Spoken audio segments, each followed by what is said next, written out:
धर्मेंद्र आपके अपने चैनल पर शिक्षा मंच पर स्वागत करता हूं। आज हम लेकर उपस्थित हैं हाइस्ट और नाइन्थ के भूगोल। अब इसमें जानेंगे भूगोल किसे कहते हैं।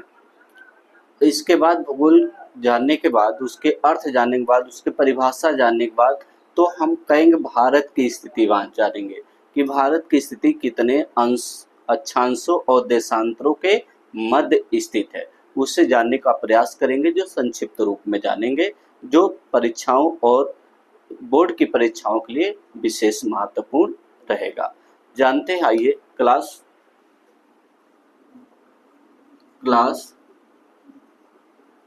9 प्लस 10 ये जो क्लास और 9th के एनसीईआरटी पर आधारित रहेगा, जो दोनों कक्षाओं के लिए विशेष महत्वपूर्ण रहेगा। तो हम लोग पहले जानते हैं कि भूगोल किसे कहते हैं। भूगोल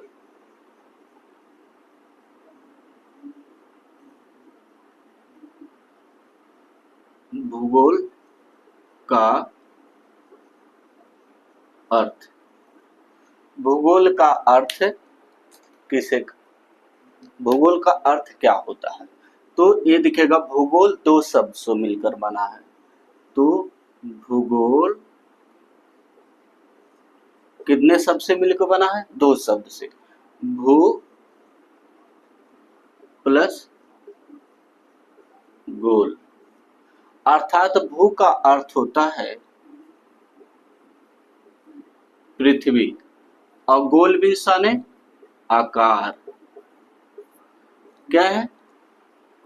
भू मीन्स माने पृथ्वी हो गया, गोल मीन्स माने आकार। अर्थात कहेंगे पृथ्वी का, चाहे वो आपका मतलब जियाड आकार की हो या अंडा आकार की हो, उसका अध्ययन करना, अर्थात कह दें पृथ्वी का अध्ययन करना ही भूगोल कहलाता है। पृथ्वी का अध्ययन करना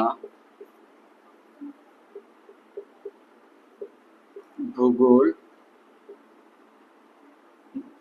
कहलाता है। पृथ्वी का अध्ययन करना भूगोल कहलाता है। इसको, ये आपका एनसीईआरटी पर आधारित है। ये चाहे हाई स्कूल को हो या 9th को, सभी बच्चे देख सकते हैं। अब इसके अंतर्गत हम जानने का प्रयास करते हैं, अगर इस जो हम अंग्रेजी के हिंदी रूपांतरण के रूप में जानते हैं, अगर, या कह दें कि भूगोल अंग्रेजी भाषा के ज्योग्राफी, मतलब कह सके ज्योग्राफी, ये कहते हैं अंग्रेजी। अगर दूसरे वर्ड में जान ले कि अगर ये भूगोल शब्द जो है उसको हम अंग्रेजी भाषा का पर्यायवाची शब्द, अंग्रेजी भाषा का पर्यायवाची शब्द, अंग्रेजी भाषा का पर्यायवाची शब्द के रूप में जानेंगे, तो पहले इसे ये यहाँ पर ज्योग्राफी,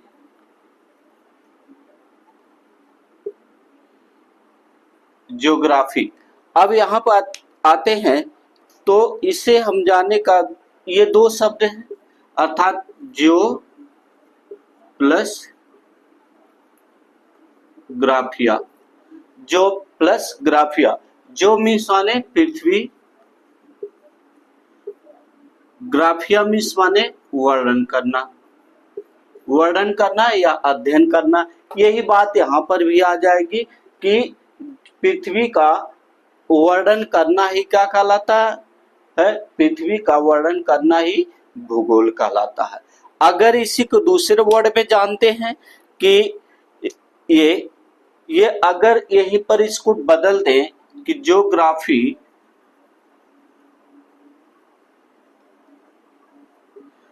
कोई पूछ देता है ग्रीक भाषा का, ग्रीक भाषा का शब्द यहां पर लिख देंगे तो जियो प्लस ग्राफिया। तो जियो प्लस ग्राफिया हो गया। तो यहाँ पर ग्राफी, तो यहाँ पर शब्द आता है कि ग्राफी। तो यही चीज यहाँ पर अगर ग्रीक भाषा के शब्द में आता हुआ रहेगा, कहीं पर दिया रहेगा, यही चीज यहाँ पर लिख देंगे कि जियो मीन्स आने होता है पृथ्वी और ग्राफिया मीन्स माने वर्णन करना, अर्थात पृथ्वी का वर्णन करना ही क्या कहलाता है, भूगोल कहलाता है। ये तो इसके शब्द के रूप में हो गया। अब इसको जानेंगे कि अगर भूगोल की परिभाषा आपसे कोई पूछ दिया, भूगोल की परिभाषा, और एक शब्द आता है भूगोल के पिता।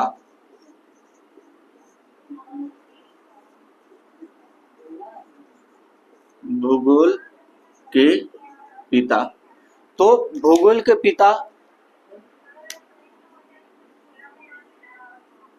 एराटोस्थनीज। एराटोस्थनीज भूगोल के पिता किसे कहा जाता है, एराटोस्थनीज को कहा जाता है। अगर कह दें भूगोल शब्द सर्वप्रथम किसने दिया था, भूगोल शब्द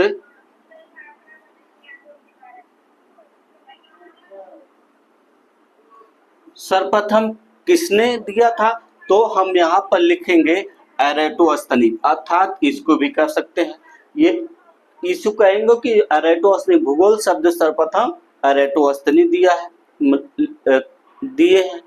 अगर इनके अलावा ये नहीं दिया है, उसके स्थान पर हिकैटियस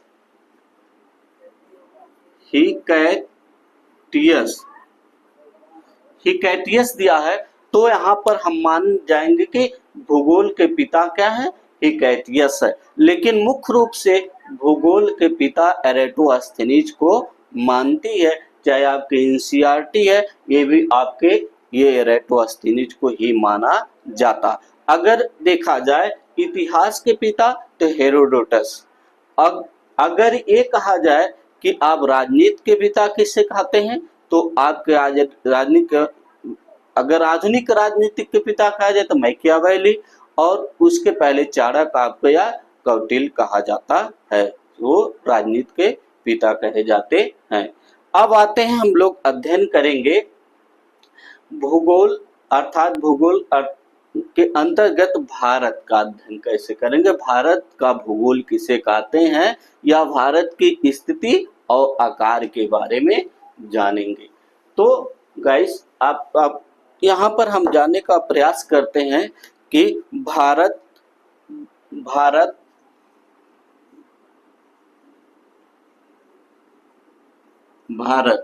अब यहाँ पर भारत के अंतर्गत हम आकार,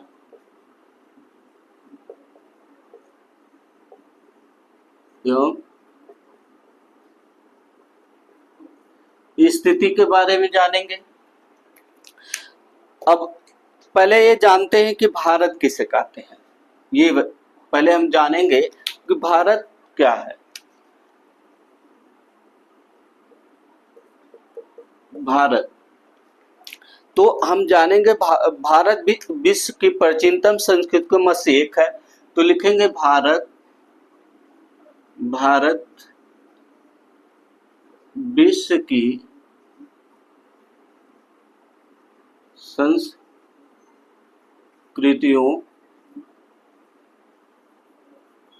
में से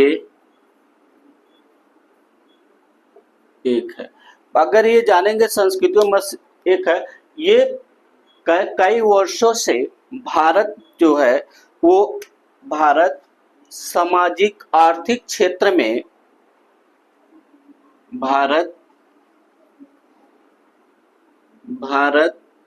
सामाजिक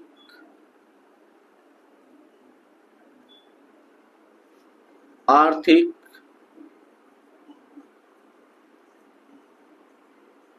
क्षेत्र में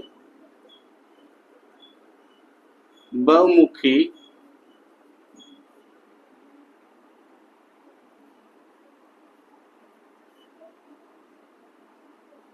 योगदान दिया है। भारत बहुमुखी योगदान दिया है किस किस के क्षेत्र में? भारत कृषि के क्षेत्र में,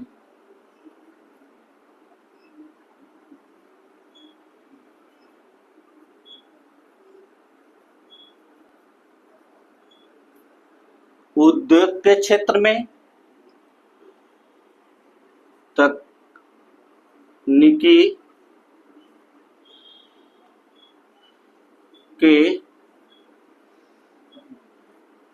क्षेत्र में, सर्वांगीण सर्वांगीण सर्वांगीण योगदान रहा है। जो इतिहास के कहेंगे, जो भारत विश्व के इतिहास में महत्वपूर्ण है, कहेंगे भारत का विश्व इतिहास में, कहेंगे भारत विश्व के इतिहास में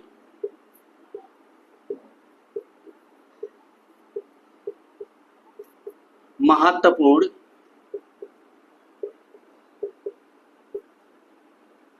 योगदान रहा है। तो ये आपके भारत के बारे में थोड़ा जानेंगे। भारत में संक्षिप्त रूप में भारत किसे कहते हैं, भारत का योगदान जो है हमारे देश में, भारत के देश में कैसा रहा, किस क्षेत्र में रहा, उद्योग क्षेत्र में, राजनीतिक क्षेत्र में, अर्थात बहुमुखी योगदान रहा है। अब हम जानते हैं स्थिति, क्या जानेंगे? भारत की स्थिति। इसे नोट्स कर लीजिए।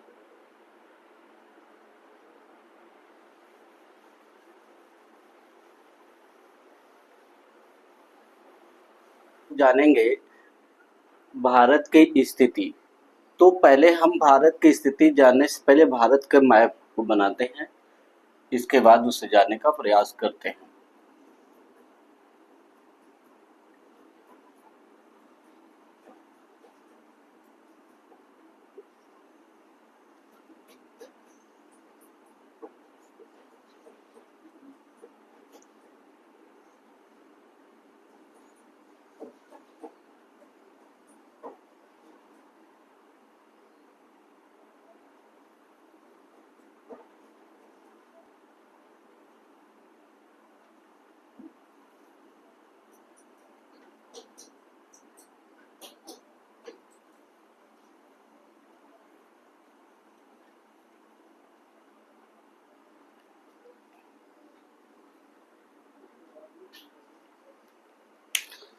तो गाइस, इसमें हम जानते हैं कि भारत की स्थिति के रूप में हम भारत के स्थिति, भारत किस अक्षांशों के कितने अक्षांश पर स्थित है, और भारत के पूर्वी उत्तर से लेकर उत्तरी अक्षांश तक दूरी कितनी है, कितने अक्षांश पर स्थित है, और कितने देशांतर, उत्तरी पूर्वी देशांतर से लेकर और पश्चिमी देशांतर के मध्य स्थित है, उसे जानने का प्रयास करते हैं।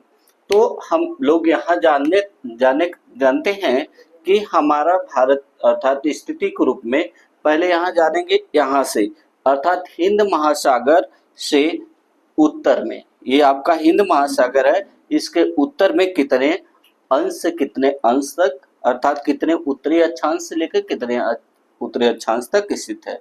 यहाँ पर 8 अंश 4 मिनट उत्तरी अक्षांश, यहाँ देखिएगा इसे उत्तरी अक्षांश बोलते हैं। ये क्योंकि ये आपके भारत जो उत्तर में स्थित है, विषुवत रेखा से उत्तर में स्थित है, कितने 8 अंश 4 मिनट। और यहाँ पर इसको यहाँ पर एक रेखा खींच लेते हैं, स्पष्ट दिखेगा, ये 37 अंश यहाँ पर 6 मिनट। अर्थात ये कह ले कि जो हमारा जो भारत है वो आपका जो है 37 अंश 6 मिनट उत्तरी अक्षांश से लेकर उत्तरी अक्षांश तक स्थित है, अर्थात 8 अंश 4 मिनट उत्तरी अक्षांश से लेकर 37 अंश 6 मिनट उत्तरी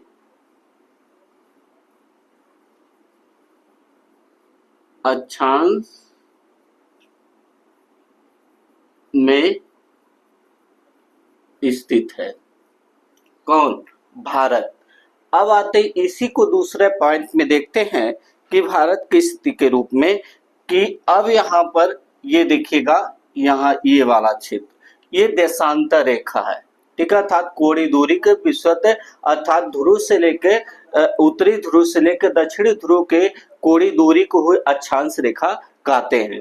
तो ये आपका देखिएगा, यहाँ ये गुजरात वाला क्षेत्र है, यहाँ आपका ये अब 68 अंश 7 सेकंड अर्थात 7 मिनट क्या है, इसको हम बोलते हैं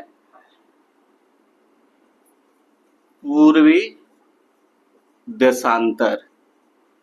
अगर यहाँ पर हम पूर्वी अक्षांश नहीं कहेंगे, क्योंकि ये देशांतर रेखा है। क्या है ये? यहाँ पर ग्रीनविच रेखा है, ये ग्रीनविच रेखा से हमारा क्या, लंदन से खींची गई, यहाँ पर मानिए लंदन है, ठीक है। तो यहाँ से आपका ये देशांतर, यहाँ से पूरब है कि नहीं, ये दिखेगा पूर्वी ये देशांतर, तो ये पूर्वी देशांतर से भारत हमारा क्या, 68 डिग्री अर्थात 68 अंश 7 मिनट से पूर्वी देशांतर से लेकर, अर्थात यहाँ पर 97 अंश 25 मिनट कहाँ पर है, पूर्वी देशांतर। इसे क्या लिखेंगे, पूर्वी देशांतर, पूर्वी देशांतर के बीच में स्थित है। तो यहाँ पर से एक और यहाँ पर लाइन खींच देते हैं, देखेगा अब स्पष्ट हो गया कि हमारा जो है भारत जो है वो 8 अंश 4 मिनट उत्तरी अक्षांश से लेकर 37 अंश 6 सेकंड मिनट तक उत्तरी अक्षांश में स्थित है, और पूर्वी देशांतर अर्थात 68 अंश 7 मिनट पूर्वी देशांतर से 97 अर्थात 97 अंश 25 मिनट पूर्वी देशांतर में स्थित है। अब यहाँ पर देखिएगा, ये वाला जो गुजरात का लास्ट वाला छोर जो है, जहाँ पर ही आपका खींचे गए और रेखा, यहाँ पर जो देशांतर रेखा है, यहाँ पर एक लास्ट क्षेत्र मिलता है जिसका नाम है गौर मोथा, या इसी को हम कह देते हैं गुहार मोथा। क्या कहते हैं? गुहार मोथा कहते हैं। अगर कहा दिया जाए कि भारत का जो पूर्वी देशांतर का लास्ट छोर वो कौन से देश से कौन सा जो स्थान है, तो कहेंगे गौर मोथा कहेंगे। और यहाँ पर जो है क्या आता है, बलागू, इसे या किबुथु, क्या कहेंगे, किबुथु, या इसी को बलागू, बलागू अर्थात ये कहाँ पर बलागू किस राज्य में पड़ता है, तो अरुणाचल प्रदेश, अरुणाचल प्रदेश में बलागू वाला क्षेत्र आता। कहाँ पर आता है? पूर्वी देशांतर में गौरमोथा आता है, और पूर्वी देशांतर का अर्थात लास्ट वाले छोर में किबुथु आता है, जो आपका अरुणाचल प्रदेश में स्थित है लास्ट छोर। और यहाँ पर देखिएगा इंदिरा, अगर यहाँ पर कोई इंदिरा काल अर्थात उत्तरी अक्षांश में, क्या कहेंगे, उत्तरी अक्षांश में इंदिरा काल के नाम से जाना जाता है, जो लास्ट उत्तरी अक्षांश होता है भारत का। तो इंदिरा कोल कहा जाता है, इंदिरा कोल कह सकते हैं। ये आपका 37 अक्षांश पे स्थित है। और इधर केप कोरिन यहाँ पर आता है, ये वाला क्षेत्र जो है इसे हम केप कोरिन, कोरिन के नाम से जानते हैं, जो तमिलनाडु वाला क्षेत्र पड़ता है, तमिलनाडु। ये आपके कहाँ पर, उत्तरी अक्षांश के, भारत के उत्तरी अक्षांश पे स्टार्टिंग में आता है। ये लास्ट छोर तमिलनाडु से केप कोरिन के नाम से जाना जाता है। तो अगर हम कोई पूछता है कि भारत की जो है अक्षांश रेखा की जो है उत्तरी अक्षांश से लेकर उत्तरी अक्षांश तक कितनी दूरी है, तो आप इसे लिख सकते हैं कि ये आपका 3214 किलोमीटर। क्या लिखेंगे? 3214 किलोमीटर। कहां पर? उत्तरी अक्षांश से रेखा से लेकर अर्थात 8 अंश 4 सेकंड उत्तरी अक्षांश से लेकर 37 अंश 6 सेकंड उत्तरी अक्षांश की भारत की कितने किलोमीटर की दूरी है, तो आप बताएंगे कि 3214 किलोमीटर है। अगर इसे कहते हैं तो पूर्वी देशांतर से लेकर भारत के अर्थात पूर्वी देशांतर के बीच अर्थात ये कह लेंगे कि 68 अंश 7 मिनट से और 97 अंश 25 मिनट तक कितनी दूरी है भारत की, तो कह लेंगे 2914 किलोमीटर, सॉरी 2933। क्या कहेंगे? 2914 किलोमीटर। तो इसके संबंध में जो है आपके देखिएगा 2933, यहां पर लिखेंगे 2933 किलोमीटर। क्या लिखेंगे? 2933 किलोमीटर है। तो आगे इससे देखते हैं कि इसके ये क्षेत्र आपकी भारत की स्थिति के संबंध में जाने हम। भारत की स्थिति क्या है, कितने कितने क्षेत्र में भारत हमारा स्थित है। तो इसके अगर ये स्थिति आकार में जानते हैं। अगर कोई पूछता है कि भारत के उत्तरी और भारत के दक्षिणी के क्षेत्र में अर्थात ये कह ले भारत के दक्षिण पूर्व में क्या है, तो अब भारत के दक्षिण पूर्व में ये वाला क्षेत्र देखिएगा। भारत के दक्षिणी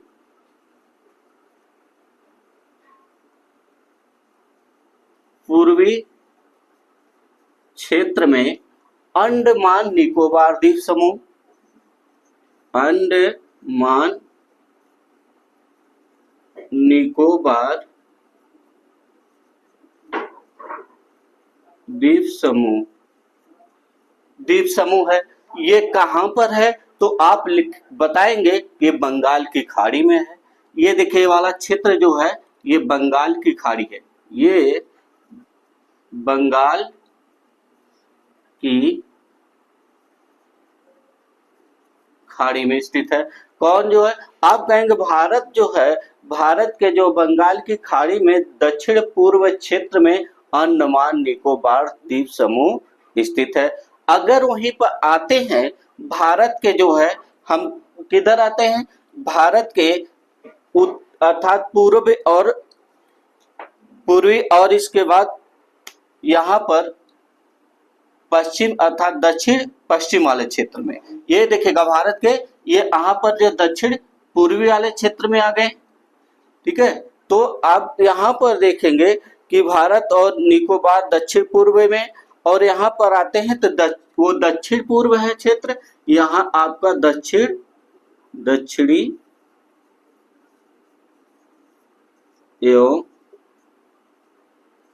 पश्चिम में लक्षद्वीप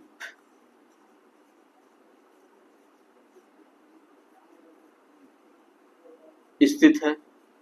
अर्थात लक्षद्वीप भारत के दक्षिण और पश्चिम में लक्षद्वीप है, जो आपका अरब सागर में स्थित है, जो अरब सागर में स्थित है। तो अगर आपसे कोई पूछेगा कि भारत के दक्षिण पूर्व में कौन सा जो है खाड़ी है, तो आप कहेंगे बंगाल की खाड़ी है, और बंगाल की खाड़ी में कौन सा जो है द्वीप है, तो आप कहेंगे अंडमान निकोबार द्वीप समूह है। अंडमान निकोबार द्वीप समूह में द्वीपों की संख्या 200 है, अगर कोई पूछेगा कि भारत के दक्षिण पश्चिम में कौन सा द्वीप है, तो आप बताएंगे लक्षद्वीप है। और लक्षद्वीप में कितने द्वीपों की संख्या है, तो आप बताएंगे 36, अर्थात 36 द्वीप समूह है। तो ये आपकी जो है भारत का जो है स्थिति के बारे में आप आज जाने, आप अध्ययन किए। कल हम लोग इसी के टॉपिक के आगे बढ़ाते हुए हम लोग जानेंगे कि आपके भारत का आकार क्या कहेंगे। ये अगली हेडिंग रहेगी भारत का आकार। जैसे हम लोग यहाँ भारत की स्थिति का अध्ययन करेंगे, कल भारत के आकार का अध्ययन करेंगे। भारत के आकार, तो थोड़ा इसमें हम जानते हैं, थोड़ा स्पष्ट करते हैं भारत का आकार कैसा है।